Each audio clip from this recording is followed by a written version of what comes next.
Olá, estudantes do quarto ano, bem-vindos para a nossa aula de língua portuguesa de hoje. Eu sou a professora Eli Graciele e vamos trabalhar a flexão dos nomes. Vamos aprofundar aí os nossos estudos sobre a nossa língua portuguesa e a nossa ortografia, observar nossa escrita aqui, que sempre estamos conversando sobre a importância do estudante do quarto ano aí para a sua escrita, pois vai intensificando aí cada vez mais, construindo, elaborando, interpretando textos. E vamos ler uma fábula? Vocês gostam de história? Querem ouvir uma história? Uma fábula é uma história bem curtinha e traz sempre ao final uma moral aí, um aprendizado sobre ela. Fábula é uma composição literária em que as personagens são animais que apresentam características humanas, tais como a fala, os costumes, entre outros, e terminam com um ensinamento moral de caráter instrutivo.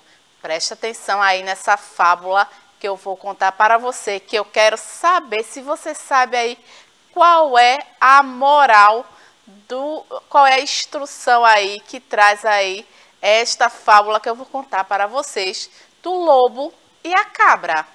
Um lobo avistou uma linda cabra, pastando em cima de um rochedo muito inclinado na montanha. Como não conseguia chegar até lá para atacar a cabra, resolveu convencê-la a descer com sua conversa mansa.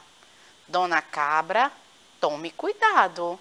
Aí é muito escorregadio, disse o lobo com cara de preocupado. Desça daí. Aqui embaixo a comida é mais fácil e mais gostosa. A Dona Cabra, que não era boba, percebendo as más intenções do lobo, respondeu: eu sei que a comida aí embaixo é mais fácil e mais gostosa. Eu só não quero é virar comida de lobo. Moral da história: cuidado com os falsos amigos. E aí, prestou atenção nessa historinha nessa fábula bem curtinha? Quais foram os personagens? A cabra e o lobo, que é o nome que se dá aí à nossa fábula. O lobo e a cabra. Tem aí um contexto, tem uma história, tem uma intenção aí por trás da fala do lobo. Você percebeu todos esses elementos nessa história? Responde aí que eu quero saber qual foi a sua resposta, se você teve esse entendimento, essa interpretação da nossa fábula. Quem são os personagens desta fábula? A cabra e o lobo são os dois personagens principais. Como é bem curtinho a nossa fábula, só teve aí esses dois personagens que interagiram entre eles, esses dois elementos aí que interagiram, personagens que interagiram entre eles, desenvolveram aí uma conversa e teve aí por trás uma intenção, não foi verdade? Que não deixou muito claro, mas como a cabra era muito esperta, entendeu qual foi a intenção do lobo. A palavra cabra está no feminino, é uma palavra feminina, e a palavra lobo está no masculino. Masculino e feminino são os gêneros do substantivo. Olha aí a nossa ortografia começando a aparecer na nossa aula de hoje, pois isso também é importante. A gente tem falado muito sobre essa construção da concordância. Já trabalhamos aí os verbos, os artigos, os adjetivos e também os substantivos. E agora trabalhando essa questão do gênero, da concordância com o substantivo. As flexões de gênero do substantivo referem-se ao masculino e feminino de seres, objetos e entidades. A gente vai conhecer, vai aplicar, ver como é que se aplica cada um aí modelo Vou trazendo aqui os exemplos. Pertence ao gênero masculino todos os substantivos em que é possível antepor o artigo o ou um. Exemplo, o quarto, um médico. Tá aí os exemplos. Um médico. A gente entende que aí é um médico, é um masculino. O quarto, que é um elemento, que é um local, é no masculino. Você vê aí que observa que o artigo o ou um antecede aí esse gênero masculino. Um antecede o médico, o antecede a palavra quarto. Pertence ao gênero feminino todos os artigos, todos os substantivos em que é possível antepor o artigo a ou uma. Exemplos: a sala, uma médica. Eu posso dizer uma médico? Não, a palavra não fica coerente, a expressão fica duvidosa para quem está ouvindo. Uma médico não tem sentido, então é uma médica. Eu entendo aí o artigo que vem antes da palavra uma, eu já entendo que vem aí um artigo feminino, um gênero aí feminino da palavra médica. A também se refere ao feminino, a sala. Eu não poderia dizer a quarto. Não fica coerente o entendimento. A sala. Determinação do gênero pela significação. Tem aí todo um trabalho aí de ortografia para a gente entender. Gênero masculino, são masculinos os nomes de homens e as suas funções. E as suas funções, como a gente viu lá, um médico. Exemplos: João, Luiz, Manuel, rei. Se eu disser que o rei chegou, você vai entender que rei é masculino, é uma palavra masculina. Professor, vendedor, todos aí eu entendo que são do gênero masculino. Nomes de animais do sexo masculino. Exemplos: boi, leão, cão. Nome de lagos, de montes, de oceanos, de rios e ventos, nos quais se subentende o gênero masculino. Exemplos: o Amazonas, o rio Amazonas, o Pacífico, o Oceano Pacífico, o Índico, o Oceano Índico. Todos os oceanos nós nos referimos a eles como gênero masculino na nossa língua portuguesa, segundo as regras, né, as normas da nossa língua portuguesa.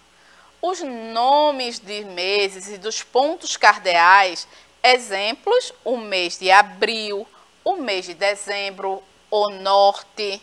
Então, são aí referentes, utiliza-se o artigo com concordância no gênero masculino. Esses são aí os exemplos onde se aplica o gênero masculino, tá bom?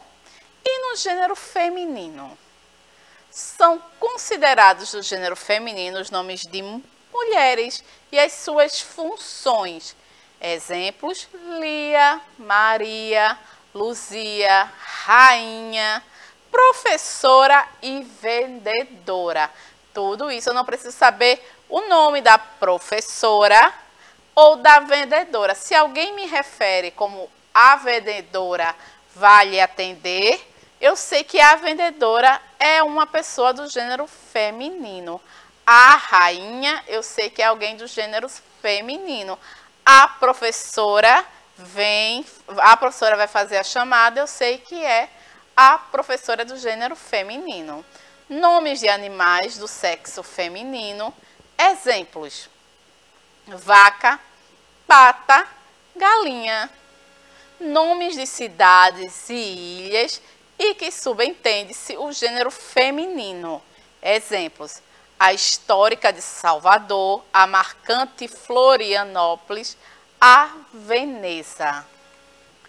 E agora eu vou falar um pouquinho com vocês sobre curiosidades. Tem aí as flexões dessa questão do uso.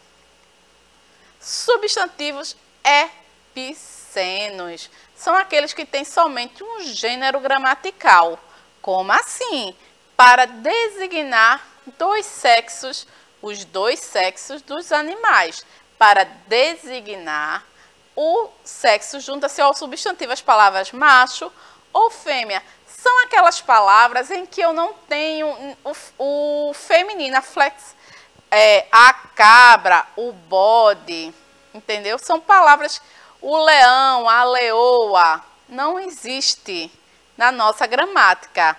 Por exemplo, o crocodilo, o crocodilo macho, o crocodilo fêmea. Para eu indicar que o crocodilo é do gênero feminino, eu tenho que fazer aí essas observações, macho e fêmea. No nosso idioma, na nossa gramática, não existe aí essa a flexão dos nomes do crocodilo, a onça macho e a onça fêmea. Não tem aí para me referir se é um macho, se é uma fêmea, eu faço essa referência do nome ao final. A onça macho e a onça fêmea.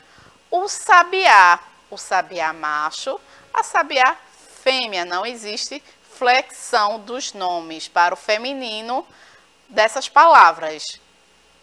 Feminino ou do masculino, que é o caso aí que a gente se refere à onça. A onça, até a gente pode entender pelo artigo que poderia ser feminino, mas não, para eu me referir aí, que é isso que esses substantivos epicenos, eles são aí uma exceção. Eles precisam vir acompanhados dessa identificação, se a onça é macho ou se a onça é fêmea. Substantivos sobrecomuns são aqueles que têm somente um gênero gramatical para designar as pessoas de ambos os sexos. Os exemplos tem aí a criança. A criança é uma palavra que também a gente vai designar tanto que é um menino ou uma menina. Eu vou me referir à criança. A pessoa. Não existe o pessoa.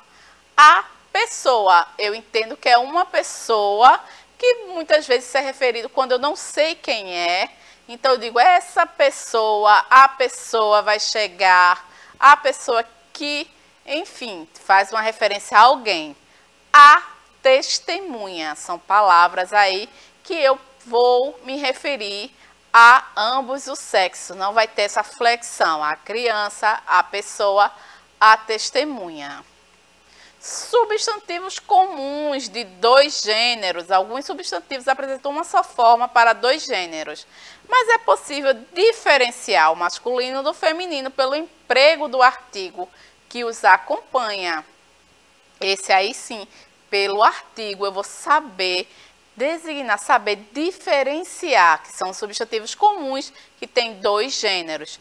Exemplos: o artista, a artista, o dentista, a dentista, o jornalista, a jornalista. Então, eu sei aí, foi aqueles lá que eu falei a vocês que tem você sabe aí que tem dois gêneros e eu posso falar das duas formas, acompanhando o gênero masculino e feminino. O artista, eu sei que está se referindo ao gênero masculino. A artista, eu sei que está se referindo ao gênero feminino, a uma mulher. A artista, o dentista, que vai lhe atender. Quando alguém diz o dentista, eu sei que o dentista é do gênero masculino. Gêneros e significados. Pode ocorrer mudança de significado de gênero por conta do artigo empregado. Esse aí é bem interessante, pois o significado aí muda. Como assim, professora? Eu vou dar aí os exemplos. Esse pode ser um pouquinho mais confuso. O cabeça, quando eu digo alguém é o cabeça do trabalho, alguém é o cabeça do grupo, eu não estou me referindo ao gênero masculino, estou me referindo aí a alguém que é o chefe. E quando eu digo a cabeça, eu me refiro à minha cabeça aí que todo mundo tem aí em cima do pescoço. A cabeça, essa parte aí do nosso corpo. Quando eu digo o crisma é referente ao óleo usado nos sacramentos. A crisma é o sacramento. O grama, esse aí é bem confuso. Algumas pessoas, às vezes, lá no exercício da matemática, podem confundir. O grama é a unidade de peso que você trabalha lá com a professora Márcia nas aulas de matemática. Se refere o grama. Quando eu digo a grama, eu estou falando da planta que você encontra lá no jardim, o gramado lá que você tem nos estádios. Então, o grama é aquela unidade de peso. Quando você vai em algum estabelecimento comprar alguma coisa que precisa ser em gramas, você diz o grama, não a grama. A grama é a planta, se refere aí à planta que você encontra no gramado, nos estádios, no seu jardim aí. Então, tem essa diferença aí de significado. O cabeça é o chefe, aquele líder ali daquele determinado ambiente, de um determinado grupo. A cabeça é o membro que você encontra no seu corpo, a cabeça. E nossa aula vai ficando por aqui. Espero que vocês tenham gostado, aprendido sobre as curiosidades, as flexões aí, como muda do gênero, do nosso gênero, do artigo, do significado, e você aprenda, muito importante aprender, para você aplicar no seu dia a dia, para você aplicar aí nos seus estudos e na construção e também na interpretação, que é muito importante, dos textos. Até a próxima, meus amores. Tchau!